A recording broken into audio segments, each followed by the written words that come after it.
5-minute pleasure or satisfaction from something could save your life, your generation from unnecessary stigma.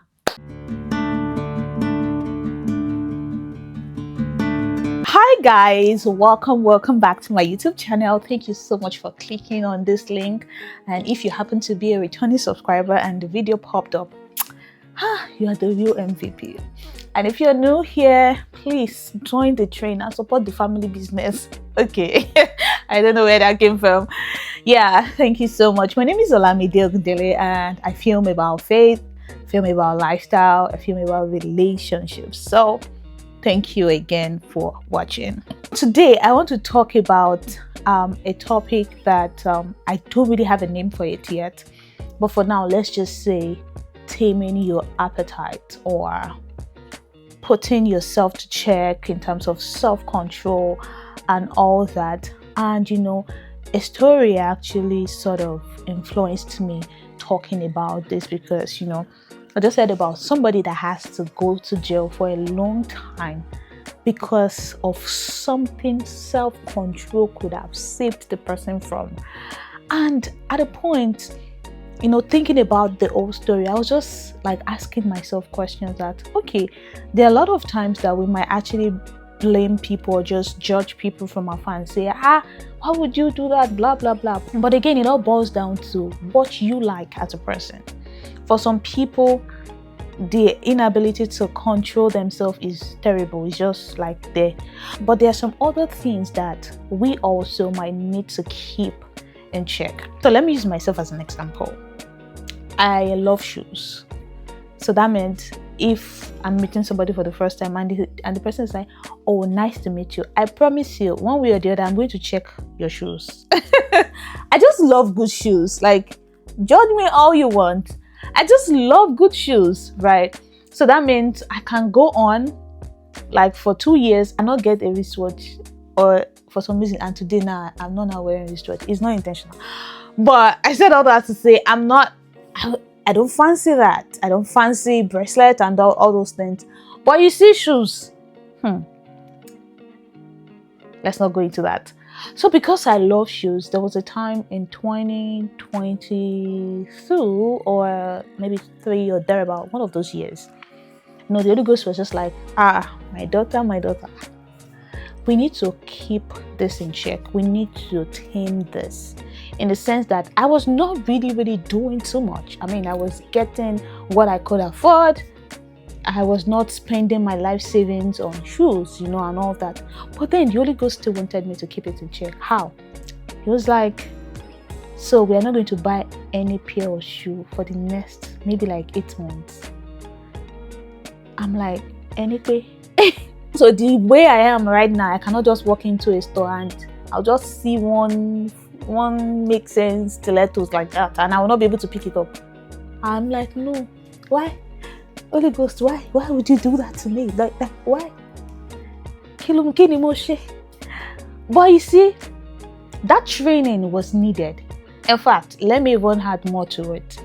See, because I know I love shoes, if a thought ever crosses my mind that maybe there's this particular pair of shoe and I'm like, this shoe, I cannot even let it go, I can't give anybody, it's like you.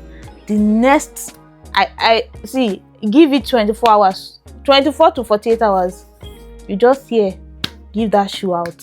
And I'm like, bye. I'm going to have to give it out because it must never get to a point where I feel like there is something that, no, I can't let go, like material thing. But we need to get to that point where we don't love something too much to the end that we can't even control ourselves around that thing. You see, so for you, it might be food, it might be wristwatches, it might be anything. For some people, it's women. For some people, it's alcohol. For some people, it's anything at all. You must be able to exercise self-control. And this is what will make me talk about the fact that this discipline, these principles that you have still have to come from the Holy Ghost. And one of the expression of the fruit of the Spirit is self-control. And thinking about it, I realized that at the end of the day, you can't do it alone. You definitely need God's help to be able to control those things at the needed junctions.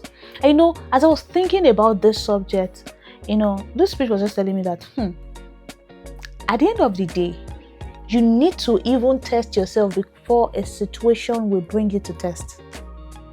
So that means the scenario I gave about myself with shoes was me testing myself ahead of time.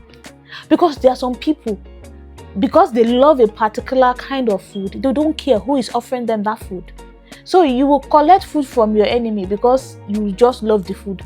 There was this kit I saw online sometime that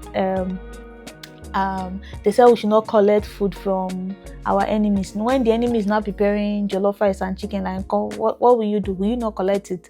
You see, I know it's people were catching cruise and all that, but it's a perfect resemblance of what I'm trying to say.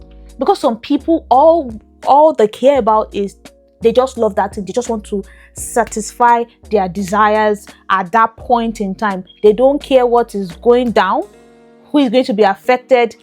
They are not thinking about the future again. They're just thinking about what they want, just like Esau at that point in time. So we must be anything that you love, anything at all. So it does not have to be evil for you to tame it. It does not have to be evil. You must just allow yourself to say, no, this thing will not control me, whether good or not. It has to be under control. Whose control? My control through the Holy Ghost. That means if I get to do what I love, I'm doing it part-time, not because I can't control myself from not doing it. I don't know if that makes sense. So if there is anything at all, I don't intend to make this video a long one.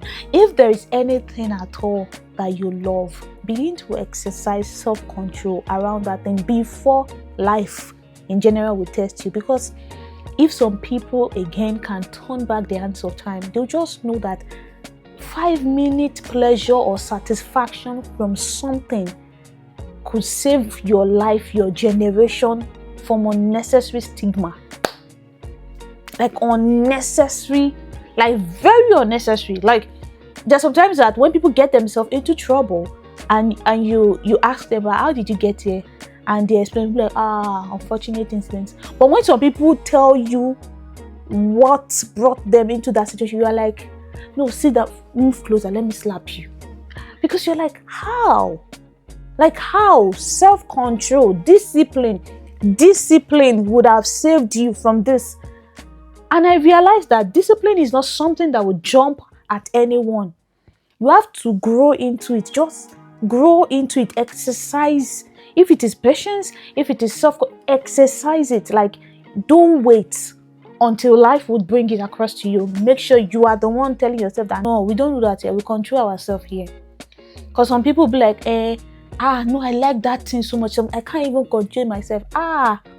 Okay, you can't control yourself until it controls you into, God forbid though. So that's all for today. I hope this blesses you and you see a reason to actually keep your appetite in check and build principles for yourself. And of course, all this will stem from your relationship with God and what you allow God influence.